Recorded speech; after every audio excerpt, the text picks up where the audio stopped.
안녕하세요. 브라질의 손영수입니다. 지난 7월 초에 제가 유튜브 활동을 잠시 중단한다고 올렸습니다. 그동안 이제 많은 사람들이 무슨 일이 있었는지, 그러니까 무엇 때문에 활동을 중단하는지 질문을 하셨는데요. 오늘 지금 먼저 말씀드리자면은 사실 7월 초에 제 여동생이 코로나 바이러스에 감염이 되었습니다.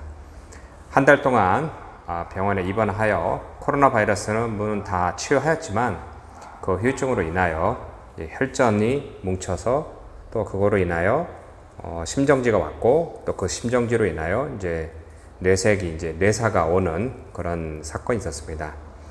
이렇게 동생이 병원에 입원하는 동안에 제가 동영상을 계속 만들 수도 없었고 또 여러 가지 또 여건이 안 맞아서 그동안 활동을 잠시 중단했던 것입니다. 브라질은 지금 현재까지 2천만 명이 넘는 사람이 감염이 되었고 또 사망자는 이제 58만 명이 넘었습니다.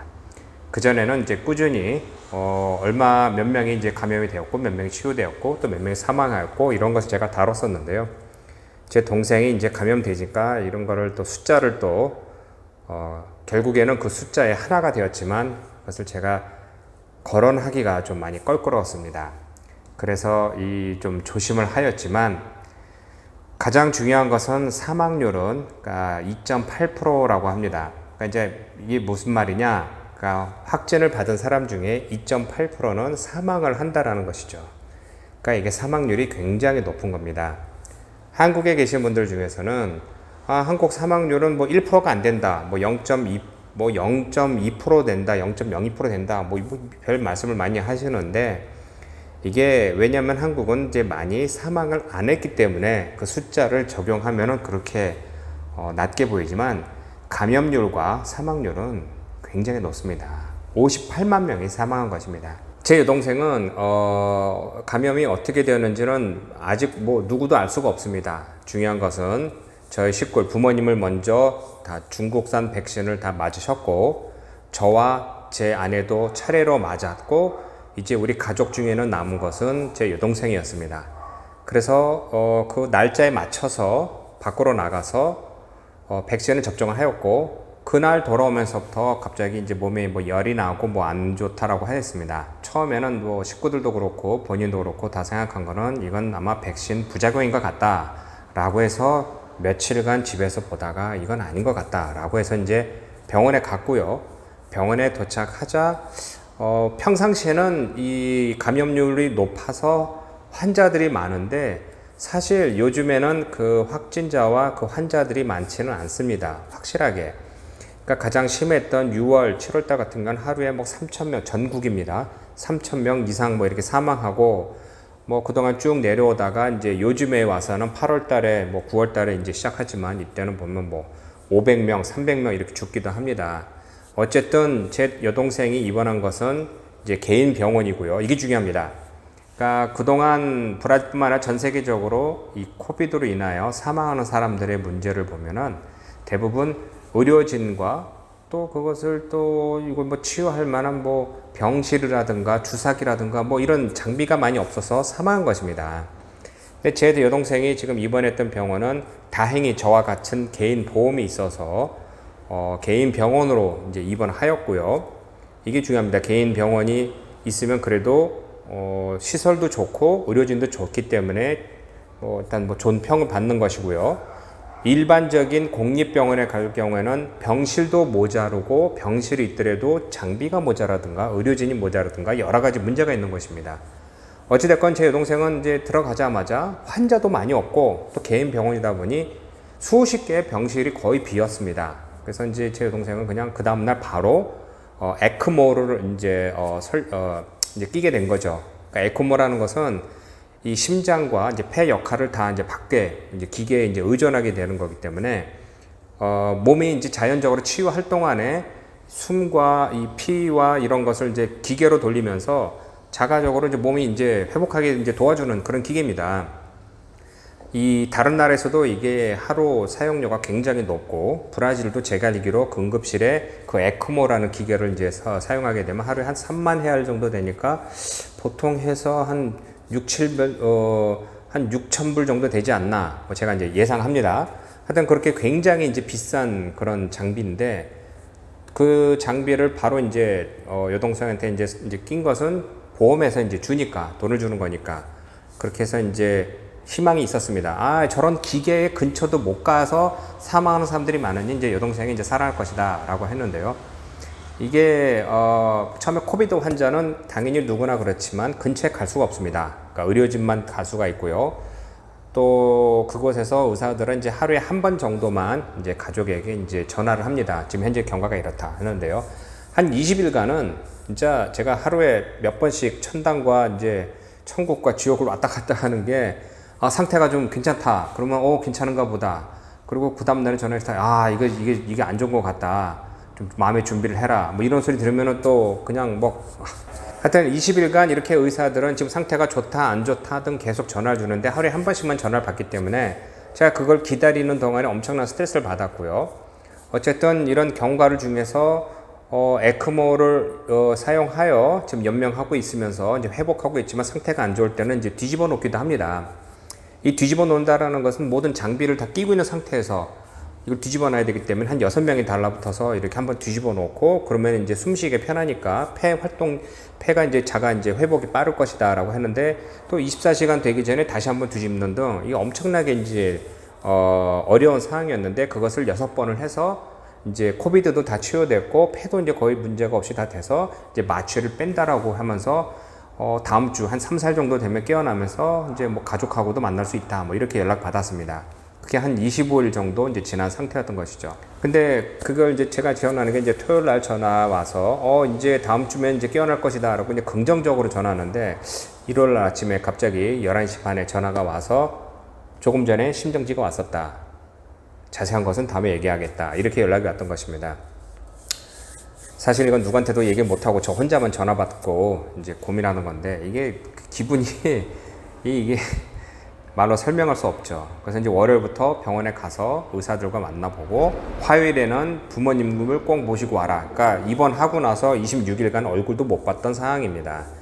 갔더니 벌써 이제 마지막으로 이제 가족들과 이제 얼굴을 보라. 그래서 이제 봤더니 이제 정신 차리지 않고 이제 기계에 의해 연명하고 있던 건데, 사실은 이제 뇌사가 왔기 때문에 더 이상 우리가 할 수 있는 것은 없다라는 건데, 그 뇌사 판정을 받는 데는 여러 사람의 의견을 받아야 되기 때문에 이게 하루아침에 되는 게 아니고 한 3일, 4일 걸린다고 합니다. 그러니까 실제로 저희들도 그 절차를 밟아서 4일이 걸린 것입니다. 4일 거쳐서 뇌사 판정이 끝났을 때, 그 다음부터 장례는 브라질은 법상 24시간 이내에 장례를 끝내야 됩니다. 그러니까 더운 나라이기 때문에 이 부패 속도가 빨라서 뭐 이틀, 3일 이렇게 거쳐서는 안 되고 법적으로 24시간 이내에 땅에 묻어야 됩니다. 그 때문에 이제 그런 절차를 다 끝내고 이제 부모님을 이제 제가 모시고 살기로 하면서 이제 그냥 크나큰 이제 변화가 있던 것입니다. 이런 상황에서 그동안 뭐 이제 한 달이 채 안 되고 있습니다. 이제 장례를 치른 지 한 달이 채 안 되는데, 브라질에서는 이제 계속 확진자는 늘고 있는 상황이고 절대 줄지 않고요. 더군다나 이 사망자도 뭐 한동안 뭐 200명, 300명대로 줄었다가 얼마 전에 다시 또 뭐 하루에 800명이 사망하는 등 계속해서 유지하고 있습니다. 이게 유지하다고 말하는 것도 참 이게 안 좋은 말인데, 그만큼 이 사망률이 이제 계속 줄지는 않고요. 그러니까 아까 말씀드린 것 같이 사망자가, 그러니까 감염된 사람이 2.8%가 사망할 수가 있고요. 백신은 지금 12살, 15살까지 지금 1차 접종을 하고 있습니다. 그러니까 이제 이 백신 접종이 브라질이 빠른 이유는 일단 한 가지가 아니고요. 그러니까 파이저, 모더나, 뭐 얀센도 있고, 그 중에서 또 가장 중요한 건 이제 아스트라제네카도 있고요. 또 1차적으로 이제 70세까지의 백신을 제일 많이 맞은 것은 다 중국산 시노백입니다. 그런 시노백이 많이 퍼졌기 때문에 브라질이 이렇게 접종률이 높은 거지, 그렇지 않고 뭐 얀센이나 아니면 뭐 아스트라제네카, 뭐 파이저 그거에 뭐 기다렸다면은 아직까지 브라질도 이제 많이 하진 않았고요. 이 전국적으로 지금 이제 2차까지 끝난 이제 접종률 한 26% 정도 되는 것으로 알고 있습니다. 또한 이제 사망률과 더불어 이렇게 접종률이 자꾸 이제 늘면서 70세 이상 되는 사람에 한하여 또 이제 3차 접종을 이제 9월부터 시행한다고 합니다. 이 3차 접종에 대한 말은 많습니다. 뭐 다른 나라는 아직 1차도 안 끝나고 있는데 무슨 3차냐 이렇게 얘기하는데요. 브라질에서는 이제 뭐 계속해서 지금 백신을 들여와서 지금 이제 계속해서 접종하고 있고요. 저도 이제 2주 있으면 이제 2차 접종을 이제 끝날 이제 예정입니다. 한인 사회에서도 2020년부터 많이 한국으로 들어가신 분도 계시고 지금도 계속 들어가시는 분도 계시고요. 사업을 접는 분도 계시고 많이 축소된 상황입니다. 물론 여기서 잘 계신 분도 있지만 가장 큰 문제는 이런 격리로 인하여 일반적인 경제 활동이 많이 축소된 상황입니다. 수입 수출에 하시던 분들이 이 문이 다 막혔기 때문에 수입 수출이 제대로 안 되는 분, 또 아니면 상업을 계속 한다 그래도 오래된 격리로 경제 활동이 무너지자 뭐 제대로 장사가 안 돼서 뭐 힘드신 분, 반대로 수십 년간 수많은 경쟁자가 있었는데 다 망해서 나 혼자 남아서 돈을 벌고 있는 등 지금 현재 경제 상황은 이제 굉장히 이게 뭐라고 될까요? 이 변동이 많은 상황입니다. 우리 한인 사회도 이렇게 변동이 많은 상황 중에서 특히 이제 백신 접종을 우리 한인들은 거의 다 하셨고요. 브라질 사람들도 기를 쓰고 이제 맞으려고 지금 하고 있습니다. 경제가 어떻게 되겠느냐, 뭐 빨리 뭐 회복을 되겠느냐, 이건 모르겠습니다. 확실한 것은 격리만 한다고 해서 바이러스가 퍼지진 않습니다. 제가 봤더니 이 주위에는 아르헨티나, 칠레, 파라과이 같은 나라에도 그냥 어마어마하게 이제 문 밖에도 못 나가는 뭐 그런 식의 이제 최상급 격리를 하였지만 그 단계에 가서도 계속해서 퍼지는 것이고요. 또 이렇게 격리만 계속 한다고 해서 경제가 무너지느냐? 예, 다 무너집니다. 그러니까 저 얼마 전에도 뭐 베트남에서도 뭐 이제 강력한 이런 걸 한다고 하면서 많은 우리 특히 한인들도 동포들도 굉장히 어려워하시는데 이게 지금 현재로서는 답이 없습니다. 중요한 것은요. 한국에서 특히 이 동영상 보시는 분한테 꼭 말씀드리고 싶은 것은 이 바이러스가 뭐 얼마 안 된다. 아닙니다. 바이러스는 죽입니다. 또 하나는 이게 뭐 백신을 맞으면 뭐 죽는다. 뭐 아직은 그런 말이 없습니다. 백신 맞고 돌아가신 분도 있지만 그러지 않고 백신을 안 맞고 병에 걸려서 돌아가신 분이 더 많습니다. 그리고 이 마스크를 더 이상 쓰지 말아야 된다 뭐 하는데 그런 건 아니라 백신 접종하시고 거리 두시고 또 마스크 쓰고 이렇게 하는 수밖에 없습니다. 경제 활동도 중요하고 저도 이제 격리에 대해서 이게 꼭 효과가 있다 없다 이렇게 말씀 못 드리지만 확실한 것은 이 병으로 인하여 사망할 수 있다는 것입니다. 즉 그것을 바로 직접 제가 겪었고요. 제 여동생을 땅에다 묻는 것은 정말 잊지 못할 누구나 경험해서는 안 될 그런 경험입니다. 창창한 이런 나이를 가진 동생이 그냥 사망하였고 그 꿈이 모두 없어졌고 또 그 꿈이 없어짐으로 인하여 특히 부모님이 받는 이 슬픔은 말로 설명할 수 없습니다. 그러니 여러분 그동안 제가 활동을 잘 못했던 이유에 대해서 지금 오늘 설명을 드리고요. 또 보시는 분 여러분 바이러스 조심하시고 꼭 마스크 쓰시고 백신 접종하시기 바랍니다. 다음에 또 브라질 소식도 준비되는 대로 여러분에게 인사 올리겠습니다. 고맙습니다.